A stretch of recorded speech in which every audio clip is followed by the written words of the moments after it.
If you want to work in Canada after graduation, well, you're in luck because Canada has a special program that allows international students to do just that. That is a topic for today's video, which is all about the postgraduate work permit. This video is meant to provide you with not only useful tips and info, but also go over the requirements for a postgraduate work permit before, during, and after your studies. What is a PGWP anyway? Well, the Postgraduate Work Permit, or PGWP, is a type of open work permit that allows you to legally work in Canada after you finish school. Why is this a good thing? Well, first of all, most international students can only work 20 hours per week while they're in school. So with the PGWP, you can now work for as many hours as you like, earn as much as you can, and advance your career in Canada. Another good thing about the PGWP is that it's a type of open work permit, so it's not tied to a particular job or employer. With that, you're on the same level as most residents here in Canada, since there are no limits to how many hours you can work or who you can work for. By the way, Canada only gives this to a small group of people, so if you can get an open work permit, I suggest you hop on that opportunity ASAP. Lastly, if you worked a skilled job in Canada for at least 1 year, you may be eligible for the Express Entry Program, which is Canada's largest program for selecting permanent residents. Yeah, that's how I managed to get my PR here. Now, what do you need to do to apply for one? Well, first, you gotta make sure that the school you choose is a designated learning institution. Let me show you how. To check this, go to this page on IRCC, select your chosen province, and here you'll find the list of available DLIs. You can even speed up the process by typing the name of the school you want to go to, and if the name comes up, then congratulations, it's a DLI. On the same page, you can also see if the school you want to go to has PGWP eligible programs or not. Again, not all schools are DLIs, but also not all DLIs offer PGWP eligible programs. A quick glance at the table's rightmost column will tell you this. So there's no, there's yes, and then there's yes with details. Yes seems very straightforward, so let's just focus on the yes with details and no. So if a school says yes with details, it means that only a few of the school's programs qualify for the PGWP, and those programs are outlined in better detail when you click on the link. A quick example of this is Ascenda School of Management. So if we click the yes with details, we'll find the list of programs that are from Ascenda School of Management that are PGWP eligible. So that means if you want to work in Canada after graduation, and if you want to study at this school in particular, you have to choose any of these programs to be PGWP eligible. Capiche? Now, if the answer is no, then you will need to either return to your home country after graduation or find a Canadian employer who will sponsor you via a closed work permit. A closed work permit is a type of work permit that is job specific or employer specific, which is a little bit more complicated to get, but that could be for another video. Anyway, going home may feel like you've thrown your chance to work in Canada. So if you don't want that, it is possible to rely on a Canadian employer, but there's a lot of dependence and risks involved. If you are currently enrolled in a non-PGWP, but actually have plans of working in Canada after graduation, you may want to consider transferring out of your current school as soon as possible. And if you need help getting through this sticky situation, you can reach out to me to explore alternative school options. Up next, the length of your program also plays a crucial role in determining the length of your PGWP. The minimum length of a PGWP is 8 months, while the max is 3 years. So how do we know what the length of our PGWP is going to be?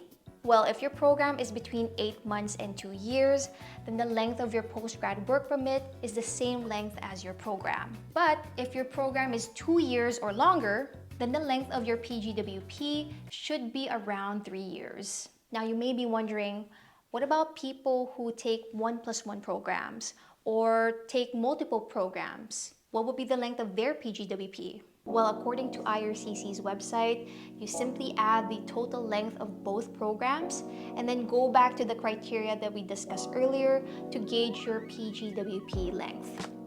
Now, what if you finished your program in less time? So many students aim to finish their program faster by taking in as many courses as they can handle in a semester. Here we call that accelerated studies. So if you're one of those students, you may be wondering the length of your PGWP. So as per IRCC's website, if a student accelerates their program, the PGWP should be the length of your program and not the time that you spent completing that program. For example, if a student completes a 2-year program in 12 months, they should be eligible for a 3-year PGWP. So this is good news, especially for mature applicants that want to speed through their studies and still achieve the maximum PGWP that they're eligible for. Just make sure that you can handle the course load that you plan on stacking. So what do I recommend? Honestly, if you have the resources and time, I highly recommend that you maximize your PGWP length. The reason I say this is because the PGWP is a rare, once-in-a-lifetime opportunity for you to legally work in another country with no strings attached. By the way, not a lot of countries offer this incentive, and so Canada is really stepping up their game by offering this to international graduates. Now, hold up.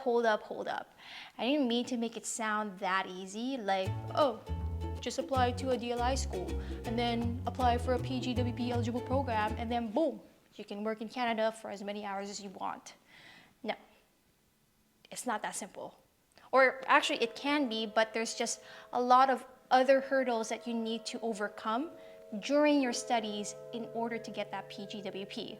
First of all, you gotta maintain full-time studies and abide by all your study permit conditions. The school defines what full-time studies mean, so it's best to talk to an advisor about it because some schools often require 3 courses per semester to be a full-time student, while others may require 4.